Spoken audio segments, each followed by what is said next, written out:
How are we all doing today? Today I'm going to be going over Gnomi, which is this brand new card game from Poppy Jasper Games. We've also reviewed Lost Woods from them.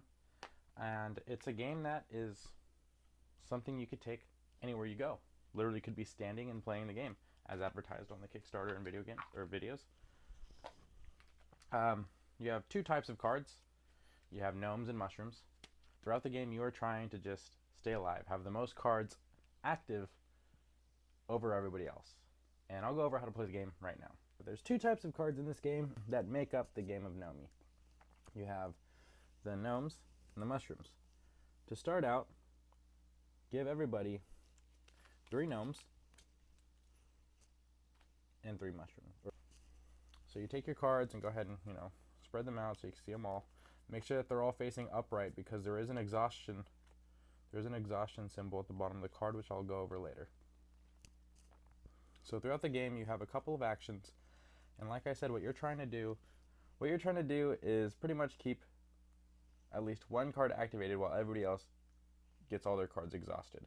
And to do that you have a couple of options. You can take mushrooms from people or you can use gnomes. So let's say my first round I'm going to use one of the actions where I just take a mushroom from somebody, and I think that my opponent, whose deck is over here, has an orange mushroom in their hand. So I'll take the card and say, alright, my orange mushroom, I think you have an orange mushroom. So I flip it to exhaust it. Now it's compost. And we look in their hand, and they have one. Shit.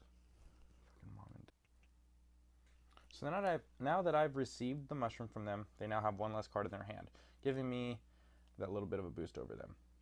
So let's say they go and they want to name a color that and then all players compost all mushrooms of that color. That's a really great card in his hand because he knows that I have an orange from him. So let's say he says orange, right? So now I look at my hand and take all my orange cards, which are 2 of them, and I have to flip them. Now he has that advantage over me now. So now that it's my turn and I'm obviously losing, I need to come up with something a little more strategic. Oh, perfect. Ava, sprout 2 mushrooms in your compost. Right away, it's going to go ahead and sprout these 2. So because I'm sprouting these 2 and I used her, I have to exhaust her.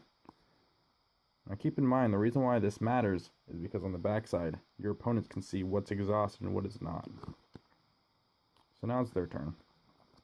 They look at their hand. They also have the sprout 2, but they only have 1. They don't have any exhausted mushrooms yet. Wake up a gnome. So what he could do is use this to wake up Hans, and then knowing that I just flipped my cards over, use Hans, or on the next turn he's probably going to use Hans and try to get rid of my oranges again. Now it's my turn again. I'm not thinking too straight, right? So I'm not thinking about Hans. I forgot about Hans actually. But what I can do is use Magnus and put one of our gnomes to sleep. I'll go ahead and put Leroy to sleep. And he's going to have to put one of his to sleep. And his last card is Sophie. So it looks like he just put himself out of the game. And this will continue until one person has 1 remaining card active while the other person does not. So you can see how there's a lot of strategy in this little game. It lasts about 10 minutes and it can get a lot of playthroughs in. When I do show this to people, I expect that these people want to play 2 or more games, and I'm always down for it. Then there's the expansion that comes with it. After the first round, which we were doing, once that ends, the winner gets a golden gnome at random, and the loser gets a golden mushroom. Now, at the end of you play 2 more rounds, and at the end of that, you calculate who has the most gold, and that's also the winner. Each gnome has their specific, ability, and they also exhaust when they're used, and mushrooms are pretty much random, so you can call for any color you want, and yeah. Well, now that we know how to play the game, I'll go over how I feel about the game. I feel like it's fantastic.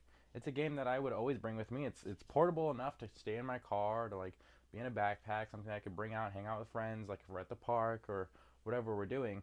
It's really quick and anybody can pick it up. It's a game that I've introduced to plenty of people by now, and even with the expansion included, which you're more or less supposed to have on a table, but I just keep in my pockets. When you use the expansion along with the original game, it's something that people could just pick up on. It's not too hard to play, and it plays really quickly. The pacing's great. It takes about a few minutes to play. The setup's really easily as long as you keep your decks separated, which is what I usually do. I'll have mushrooms and gnomes in different sections. And of course, the box is awesome. How it's just a little booklet. Fits perfectly. Uses a magnet to keep it shut. Simple.